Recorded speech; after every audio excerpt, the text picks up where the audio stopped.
Hi, my name is Ashley Woodle and I'm a student of UMass Global, and I'm also teaching secondary autism for grades 9 through 12.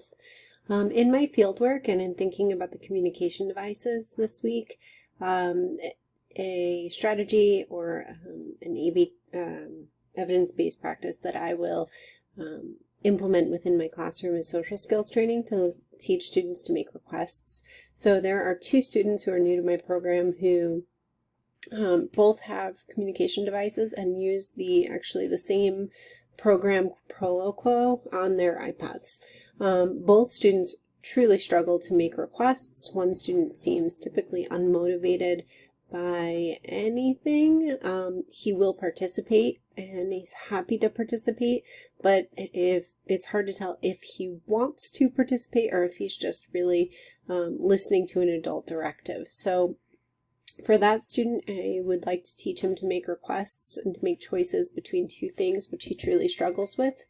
My other student has an FBA and a BIP, and for that student, he's working using a visual choice menu in PECS to determine a first then board. So right now, it's pretty much all choice, and it's if he has done it once, it's done for the morning. So there's things like bike and scooter board and swing and walk and going to breakfast, going to lunch, going to various places in the building, but then there's also work. Computers on there only one time. So he has the opportunity to choose reinforcing things, but he also has to do the other things that are on the board too. Unfortunately, he's only communicating those things by using his PECS and his visual choice board, but that's not really that functional. So, and he's not usually using his device just like the other student functionally. So I would really like to teach both of them to make requests and make choices using the devices.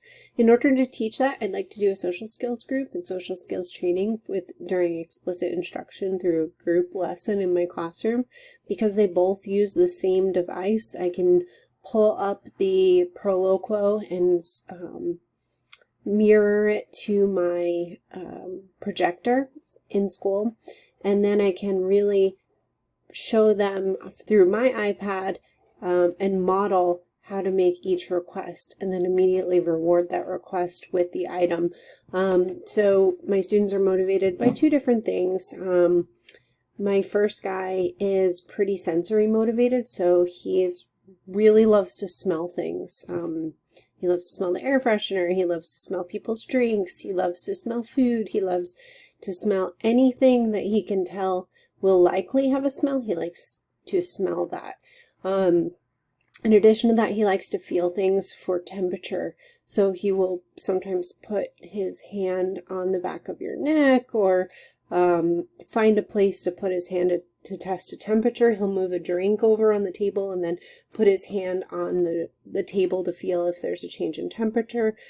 Because I know that these are things that he likes to do or that he feels compelled to do, I will teach him to make requests using that so that at least I can show him that the power of a communication device and what it can unlock for him. And then with the other kiddo, I do know that there are several reinforcers that he likes, so I can get him to ask for things like bike, swing, walk, and things like that on the communication device and show them what power it has. So those are my two kiddos using my AAC devices and the social skills training. Those are some things that I would like to teach them in the upcoming weeks. Thank you.